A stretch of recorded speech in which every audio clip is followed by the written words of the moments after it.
Hi there and welcome back to another episode at Station Road.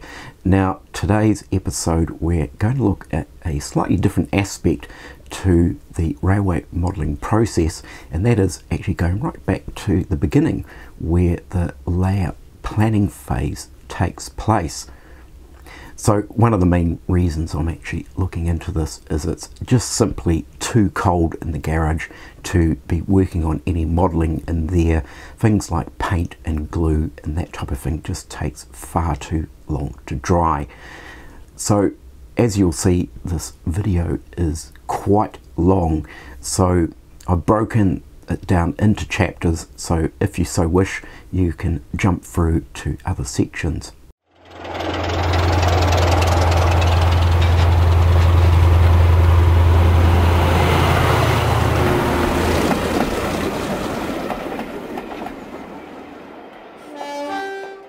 So there's essentially two main components in today's video. The first half of the video will actually take a look at the software that I use for planning a layout, and this is the Railmodeller Pro software, which of course is Mac based. Now my understanding is it's quite similar in some aspects to AnyRail, which of course is the kind of Windows based equivalent. And then in the second half, we'll actually jump through to a project that I've been working on using this software, and this is for Paul's layout at Sandling Junction. So we've been in collaboration for a wee while now, looking at planning for his new layout and the location of where this layout is going. So I suggest grab yourself a cup of coffee, cup of tea, and maybe a few snacks, settle in and enjoy this video.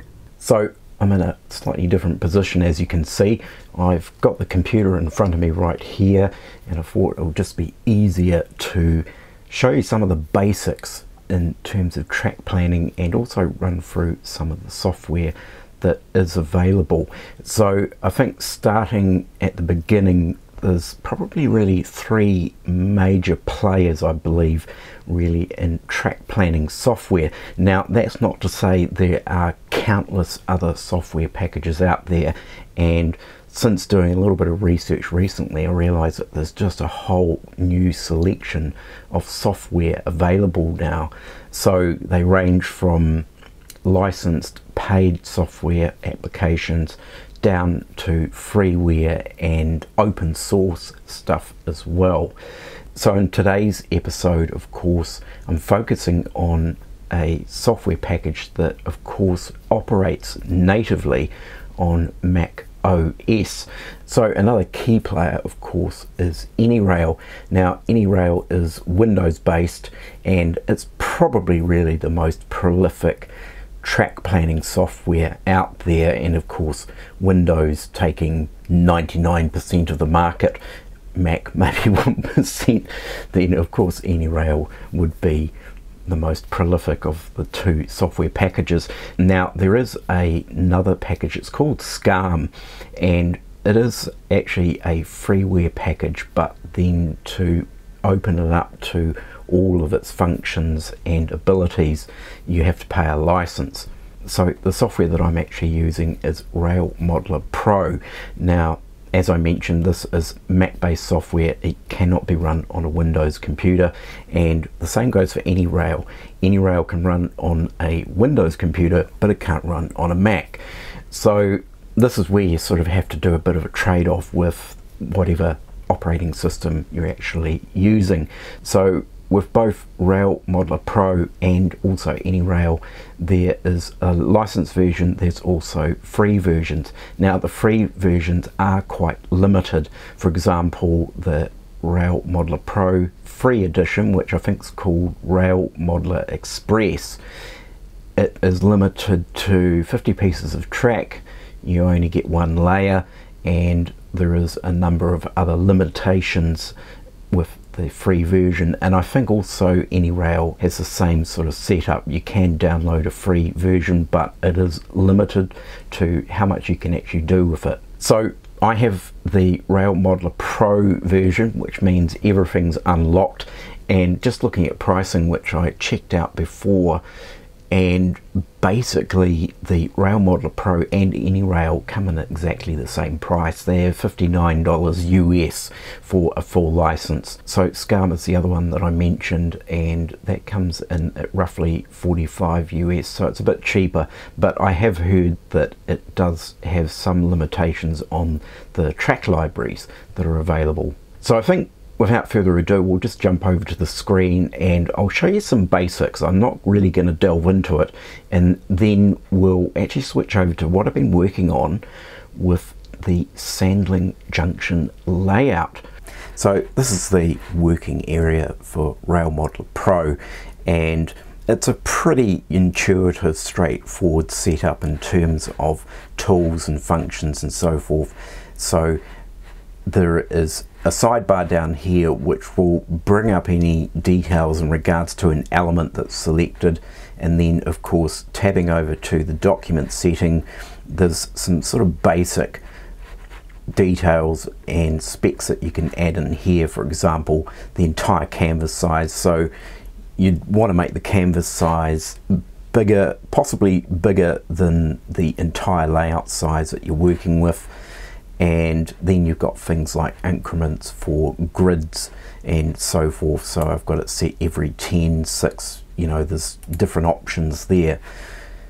So that's the right hand panel. On the left hand panel is all our track libraries.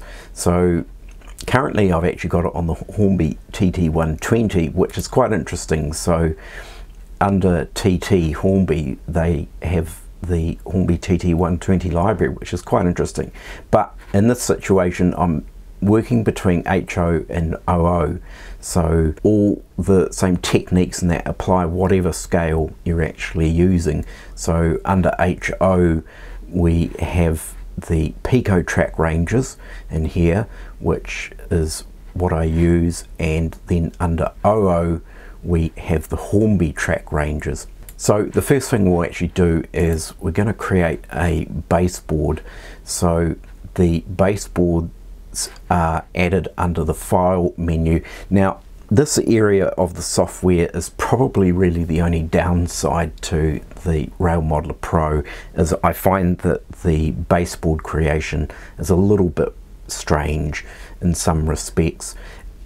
Great for a really simple layout, but if you start getting to really complex layouts, I actually often will design the baseboard actually in Illustrator, or you could use Inkscape to create your baseboards and then import them into the Railmodeller Pro as a PDF, and I'll describe and show that to you when we actually take a look at what I've been working on with the Sandling Junction layout that I've been collaborating with Paul on. So I'll add a baseboard, and then that actually just brings up a bunch of templates. So we're actually just going to keep it nice and simple and go for a rectangle, and you double click that, and then you can add in your dimensions. Now I'm actually just going to be really boring and go for 1200 by a 2400. Based on the fact that maybe I bought myself a sheet of ply, those dimensions, and you can select background colors as well, which is interesting, but I'm just going to go for the grey blue. And here's our baseboard. So it automatically inserts dimensions in there, which is quite handy. Now what I want to do is, I don't know, we'll think of creating something interesting, but what we'll do is we'll go over to our OO track, and usually where I like to start is with the Hornby track library. So the Hornby library is quite comprehensive. I think it covers every single piece that's available. Now the first thing we need to do is, in order to add track items to the baseboard, and we've got various selections here, we need to switch over and create a layer over here. So you might have a layer that's track, and if you want to create another layer, and maybe that layer is buildings. So the layer is essentially all built up on these layers. So we'll go back to the track layer and we'll start by just adding a 4th radius curve. Now if you hover just at the end, it creates another curve, and if we hover again and hover again, and there we've got our 4th radius curves. Now if we select the entire section and we can move it up, and as we can see it's pretty tight, so we can actually fit a 4th radius curve into a 24 by 1200 sheet. So the next thing I want to do, because let's make it a double track layout, so we can go to 3rd radius and we can do the same thing. We can add a selection of 3rd radius curves, and we can select the whole lot and we can drag it in here and sort of roughly line it up. It doesn't need to be exactly bang on. So we've got a set of curves there. Now it'd be nice to be able to connect between the 2 tracks, so we can either stick with Hornby track, or we could actually go through to use Pico track, but I think in this point here I might just stay with the Hornby track, because we know that Hornby track, and that just did a whole lot of duplicates because I clicked too near the end. But when you move a piece of track in there, it snaps to the other piece. Holding down the Option key will create a duplicate, so we'll rotate that around and we'll pop that in there. Now the theory is, because we're working with Hornby track, I think these are supposed to fit. So as we can see, that fits in there. Now I can select all of this and just move it out of the way and then bring it in, and it'll snap, and we now have that connected. So these tiny little wee yellow dots means there is no connection. When that yellow dot disappears, it means that these bits of track are connected. So we've got a crossover. So what I'll actually do is create a incline. So let's say the outer track inclines up a little bit, and I think it's the incline system within Railmodeller Pro that can be actually a little bit tricky. Now we've got one set of curves at one end. What we can actually do is we can literally duplicate that, spin it around 180 degrees, and that creates our other end. We would like to add let's add a section of flexi track in here. We want it to snap to that point, and we know it's connected because the yellow dots disappeared. And what will fit in there, that's going to be too big, so we'll just go with this little wee small one, and then we can select all of this, and that should snap to that. So we've now got that snapped together, and we can slot another flexi piece of track in there, and that's connected at both ends because the yellow dots have disappeared. And then if we add in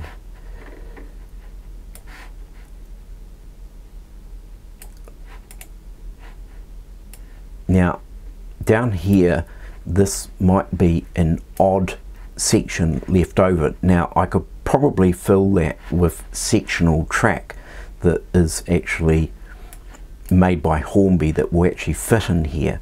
But what we can actually do, particularly if you're going to be using flexi track, is if we go up to Smart Insert, which is just up here in the top corner, and we go Connect Flexi Track, and we now see that there's some little highlighted bluish green dots here.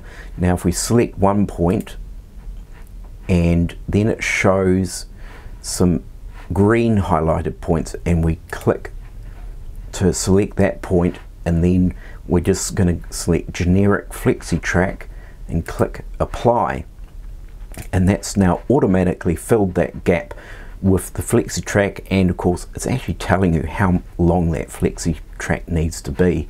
We can also do the same for here. We can select that point and select that point and click apply, and that is another section of flexi track. Now that's a lot longer than what flexi track is supplied in, but we know how much is needed there, so nearly just over a meter's worth. Now what I want to do is create an incline. So let's make an incline around here. Say for example that this section of track here, you want that higher, so just this piece here. So what we can actually do is select that piece of track, and let's say we want it 50 millimeters higher than the inside piece of track. Now if we go over to elevation and we select that and enter 50 and click apply, that section of track is now 50 millimeters higher than the rest of the track. Now the beauty about this is you can either select this view here, and it actually shows you the line of track running along here. It might be difficult to spot, but you can just see it, and here's this piece of track which is showing a side on elevation or front elevation of this track floating in mid-air. Now if we go to the 3D view, we've now got our track plan here. Now there's two ways of viewing in a 3D view. When it's on the little man, you can sort of walk either side, whereas if you switch to the rotate, we can actually rotate around and have a look at it. And as you can see, we've got all the track at baseboard level, and then we've got this strange bit of track floating in mid-air. Now what I want to do is, this track wants to come down an incline to there, and then another incline heading down to there. Now I know this is not realistic in any sense whatsoever. This is purely just demonstrating how to create an incline. So we now know that that section is 50 millimeters higher, and I might actually make it 40 because 50 is probably just a bit too much. Let's take it to 40. Now interestingly, you can see because this piece of track is 40 millimeters higher than the rest, the yellow dots have now appeared, which is telling us that the track is not connected. So what we're actually going to do is select all of this track along here. This is going to be our incline coming up, and maybe I might want to start the incline from, say, here. So this piece is flat, and then the incline starts to come up around here. So we head back to our elevation, which is up here in the Z value, and we click on that, and we have 2 points now. So we have point A, which is over here, and then we have point B, which is down here. Now point A we know needs to be 40 millimeters, and point B of course stays at 0. It's at baseboard level. Now as soon as you click in there, it then also gives you a gradient. So it's got a 1.4% incline. So that's pretty good. That's quite a reasonable shallow incline. We click apply. So if we head to the double view, now we can see this bit of track coming up on an incline. And then if we head over to our 3D view and sort of do a little bit of a rotation, we can see our incline. So it's gradually coming down to that point over there. So if if we head back to our view, and we'll do the same for this track, this incline will probably be steeper because it's a shorter distance. So point A is here and point B is there. So we know that point A, once again, is 40 millimeters and point B is 0, and we have a 2.2% incline. So it's definitely a steeper incline. If we click apply, and as you'll see, the yellow dots have disappeared, and if we go over to our view, we can now see an additional incline in here, looking at a front on elevation, and you can see the incline is definitely steeper. And then if we head over to our 3D view, this is what we have. So we have our track on this incline to its highest point, which is this section of track here. Now if I add in a piece of track, we'll just put a piece of track in here, and that's at 100 millimeters. And then if we add in another piece of track, and let's say the elevation on that is 200, just something crazy. So that's 200 millimeters high. That is 100 millimeters high. Now, in theory, if I go to connect these two pieces of track, and if I connect there, and as you can see, I click that blue dot, but nothing else has come up because it's too steep. The software recognizes that there is little point in connecting these two bits of track because there's just simply not an option to do that. So by connect flexi, you get the blue highlight. If I select that, nothing happens. So what if I was to make this 100 millimeters and space it out? So there's a more gradual incline. Will it work now? So we select that and we select that. We now have this connection. So if we click apply, and then if we go back to 3D, you can see we've connected the two tracks and it is on an incline, but it's ridiculously steep. But what I had before was just absurd. It was a cable car, I guess, of some sort. So there are some tolerances within the software, and if you ever come across a situation where you're trying to connect two bits of track and the green dot disappears and you can't connect to it, it will be to do with an elevation. It'll be to do with an elevation that is too far apart, too close together, and also if there's potentially a too tight a curve as well. So for example, if we grab these bits of track, we put these here and we make them 100, we'll make both of them 0, so they're both baseboard level. Get rid of our bit of flexi here. Now if I try to connect a curve, it won't let me do it. I can't get a curve around that point. Now if I move them further apart, it still will not let me connect a curve because it's geometrically just not going to be able to do it. So if you wanted to create a curve around here purely made from flexi track, the idea is really to do it in quarters and not as a full half circle. So if we know that our piece of track is going to come out here somewhere, say it's going to curve around this point, we'll move it out a bit. Now if I go to connect, it may be able to do it and we get our curve.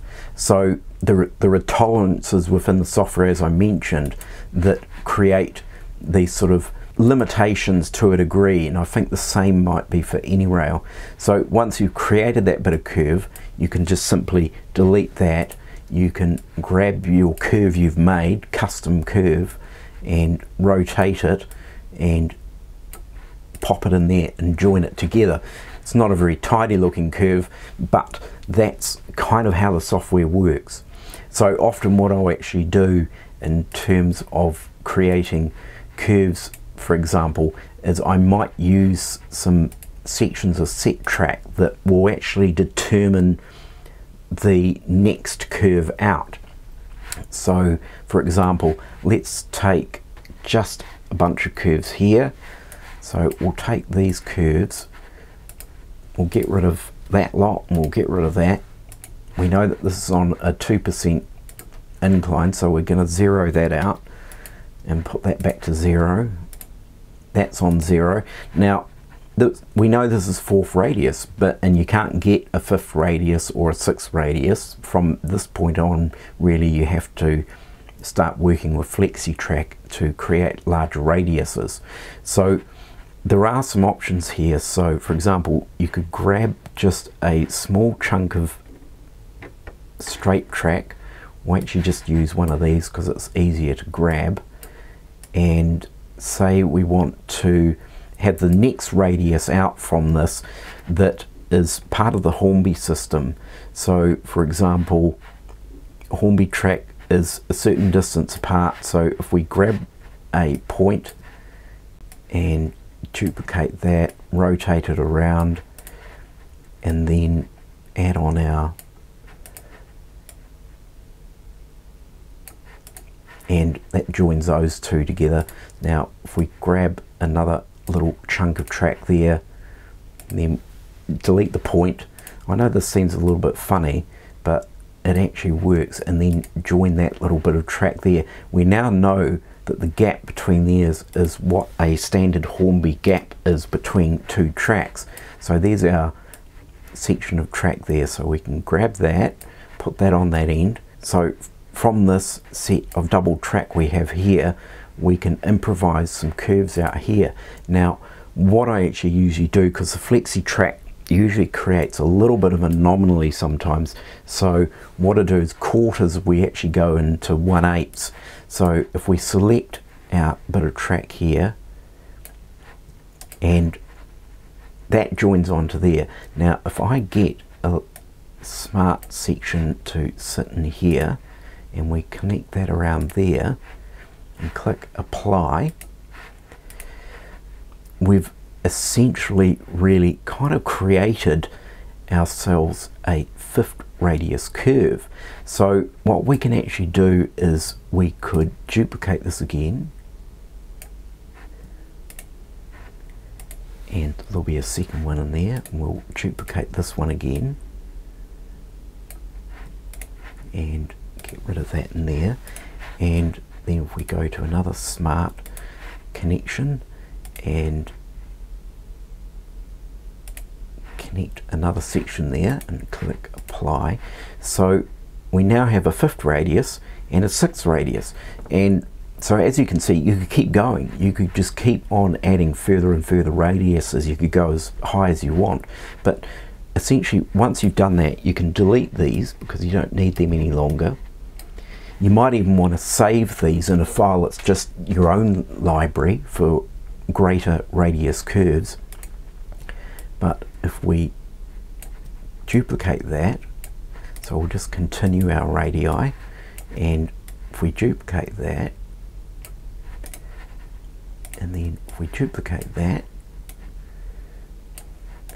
we now have 4th, 5th and 6th radius curves. Now the reason I've broken this down into 1/8 rather than quarters, so this is really basically a 90-degree angle, and then of course this is a 45 angle, so it seems to work better at a 45 than it does at a 90-degree angle. So for example, if I took another one of these just little straights and we added that onto there, we add another one onto there, if we get rid of this and we try to generate a smart curve that is 90 degrees, it does that. It doesn't work it out correctly. It sort of does this sort of weird bow shape in the actual curve. So by doing the curves in 45-degree segments, you're actually getting a far more accurate curve. So if we go back and look at that, we get a much nicer curve. So of course, once you've got a 90, then of course you can duplicate that, rotate that around and stitch that in there, and then you've got a 180-degree curve with 4, 5th and 6th radius curves. So one of the other aspects that I should show you is just basically doing a freehand curve. Now I've just dragged in some of the Hornby Flexi Track. The same applies to the Pico Flexi Track, and we're just going to join it on here. So if we double click the track, it then changes to a point here, so a point in the middle and a point at the end. Now if we click and drag, we can drag that point around, but it's within the limitations of the Flexi Track itself. So as you can see, I'm trying to drag it longer than the length of the track. Then I'm also actually pushing it beyond its capabilities in terms of its angle or curve there. That's too tight. So you can move the track around and really basically freehand it to where you want the track to go. Grabbing this central dot will change where your curve lies in here, and it's quite easy to use in that sense. So that's a basic look at the Railmodeller Pro software, and there is an awful lot more in that software than what I've actually shown, but I've covered the areas that I actually sort of found a little bit unusual in how to get track connected, how to work with elevations, and they're two of the main sort of fundamental parts of designing a layout. So I felt that covering those at least was quite important. I may look into doing some more in-depth tutorials into the software, but maybe if anyone wants to leave their feedback and comments about that, and I'd sort of generally gauge whether it's worth doing some video series on the Railmodeller Pro software. So we'll jump over now to what I've been working on with the Sandling Junction layout in collaboration with its owner, Paul. So I imagine a fair few of you will be familiar with Paul from Sandling Junction. He's been operating the Sandling YouTube channel for many years now, and he had quite an extensive layout in his workshop area. Now, he made the decision to dismantle that layout because he needed the space, of course, for his other activities, which included his fine art studio and of course running classes and so forth. So Paul put out a video some time back which actually went through the decisions he made and also what his plans are for Sandling Junction 2.0. So there's a link in the top corner to that video, and there is some of the content from that video which I'll actually show in this video. So he has the opportunity to build a completely fresh and new layout in the loft area of his house. Now, looking at this space here, it is actually quite an unusual space.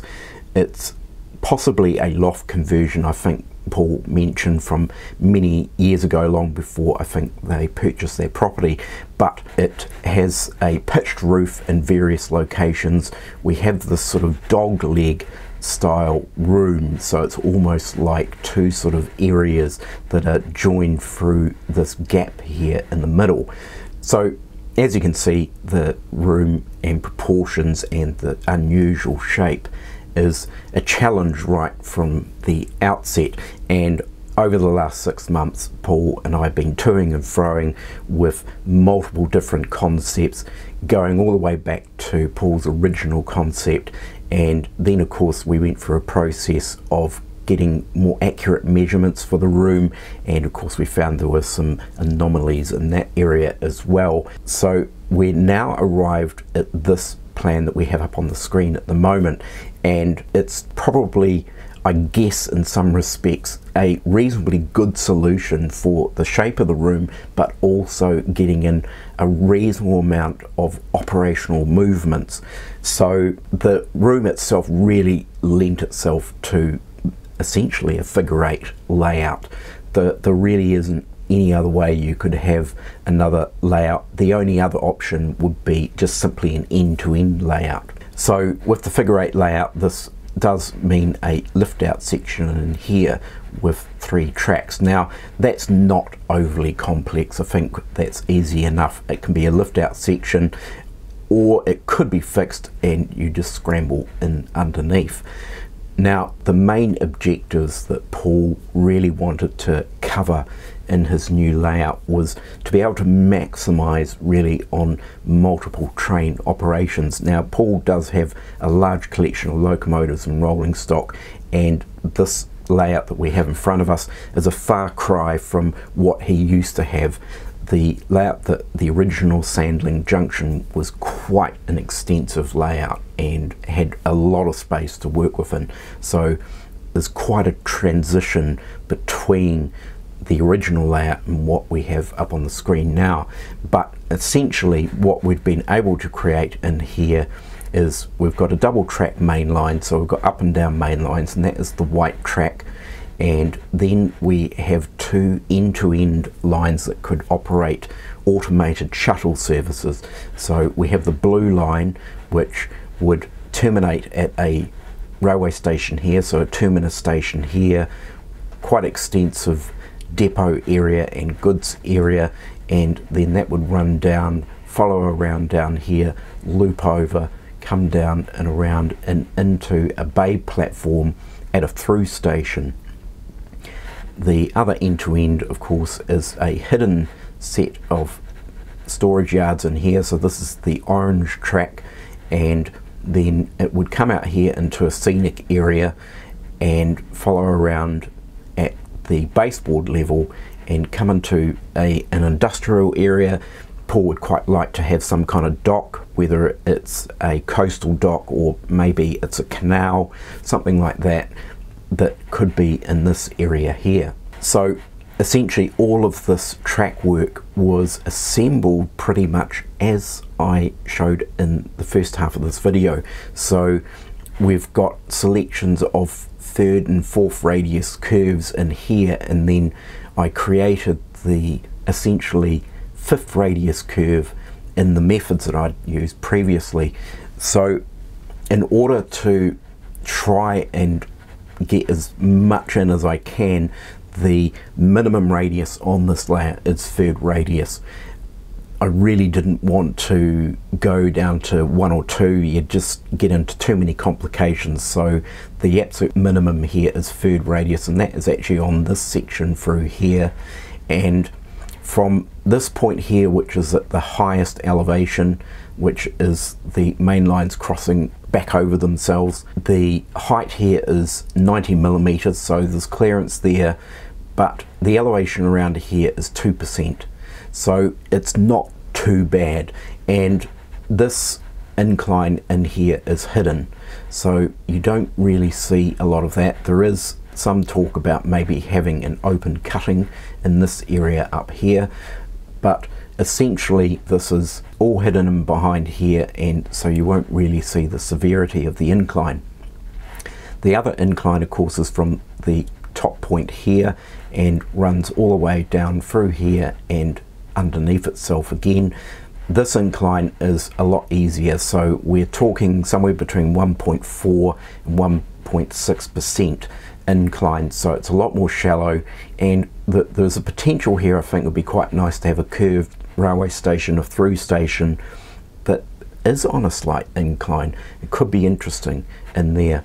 So the blue line, of course, around here, from this point here, this blue line actually begins to rise in the opposite direction and comes up around here and crosses over the main lines here at another 90 millimeters above the main lines, and I think this incline percentage is about 1.4% around here as well. So in this area here, essentially what we've actually got is 3 lines on top of each other, and if we head over to the 3D view, we can actually get a sense of how this is working. So as you can see, we've got a main line running underneath, begins to rise up, wrap around and back over itself. Then we've got this branch line that comes up around here, and it begins to rise in the opposite direction, as you can see if we look at it on an angle, and crosses over. So here we've got this triple decker situation here with 3 bridges, and of course that leads up into quite a nice sort of marshalling area, terminus station, goods yard, and of course a depot area. So this could be quite a nice area for just general movements between locomotives from the depot and things like that. So if we take a quick look at a sketch that I put together, which more or less sort of illustrates what this area might look like in here. Now excuse the very crude rough drawing, but as you can see, we've got main lines running down the bottom, we've got the main line that comes across. This would be a lift out section, and it could actually be a scenic component, so it could be an arch bridge on the lift out section. And then we've got the branch line crossing over the main lines once again, the main lines popping into a tunnel, and then of course we've got our depot area up above. So I think there's quite a bit of potential in this area, particularly when it comes to running sessions. If you could imagine, you've got 2 mainline trains operating, you've got 2 back and forth shuttle services, and at points there could be a situation where you've got a train crossing over here, you've got another one crossing here, you've got maybe 2 trains running underneath. Now that would actually make for quite a fascinating running session. So heading back to the plan, we can see the outline of the room around here. Of course we've got a door in here, so that had to be factored in because that door actually swings into the room.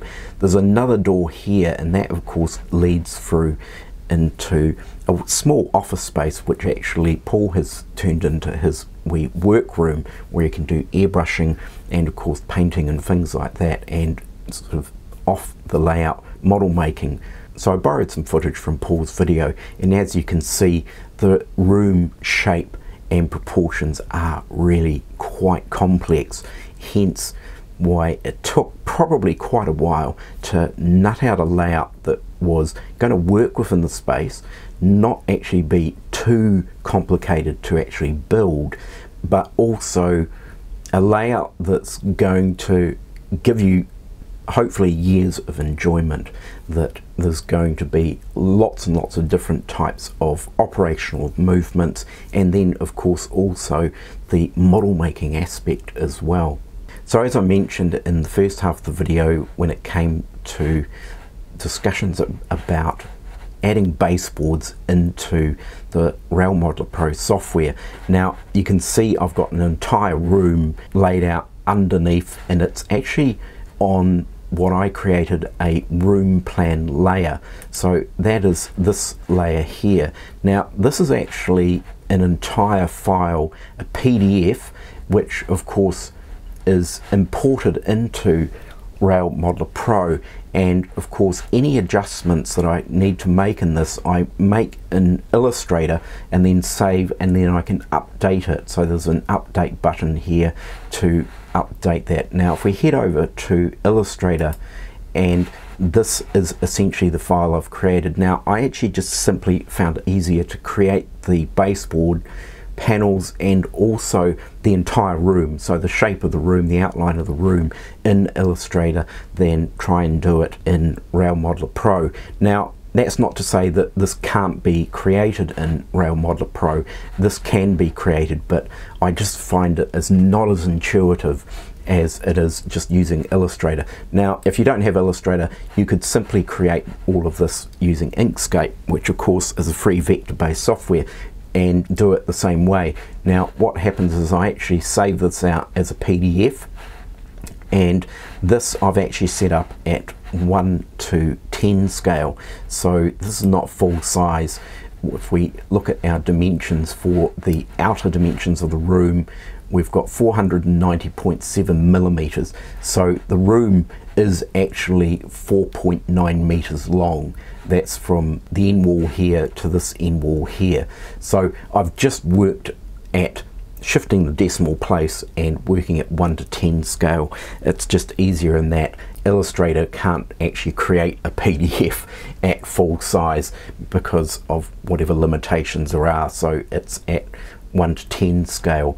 So once that PDF is created, and then of course we head back to the Railmodeller Pro, and then the entire PDF is sized up. So the dimensions now, if we take a look here, is 4.907 millimeters. So that is the correct size, and then that's popped on a separate layer, and then of course then we can work with laying the track on top of that layer. So as you can see, all files, a new file that you open up always has a baseboard layer. Just by default there's a baseboard layer, and as you can see my baseboard layer is actually empty, so I'm not using the baseboard elements within Railmodeller Pro. So this is the plan as it stands at the moment. Now this is not set in stone. I think there's probably still a number of tweaks. Of course we've still got other elements that we need to add in there, because there is the possibility that things can be shunted around, because we also need to look at the layout from a scenic point of view as well. Hence why I did that rough sort of sketch of this area here.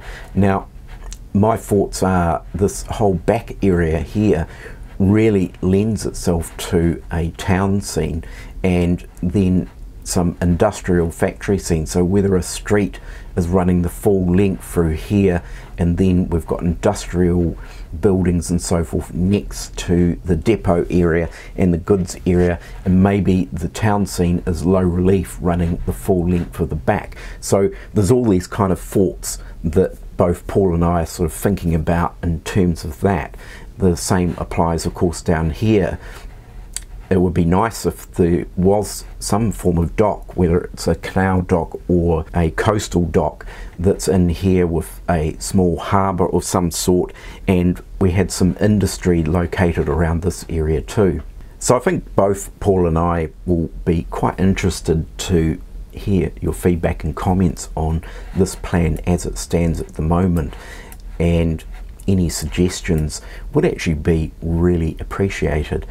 So I think for the nature of the room, it really does need to be a layout that's as simple as it possibly can be in terms of construction, but also trying to get a track plan that's going to give a reasonable amount of operational movements and just simply scenic interest. So that's where it is, but as I said, it would be great to hear other people's suggestions, what your thoughts are on this plan. So there we have it for Paul's layout as it stands currently at the moment. Now I'm working really closely with Paul. We jump on phone calls in the dead of the night or crack of dawn in the morning to discuss the next moves on this layout, and I know that Paul has got really itchy feet. He really wants to get a layout up and running. It's been a long time since he's been able to enjoy having some trains running around, and I know that he's kind of hinged the progress on my workflow, unfortunately, and so it's taken me a while to sort of come back at various different stages, look at different things and look at different changes and that.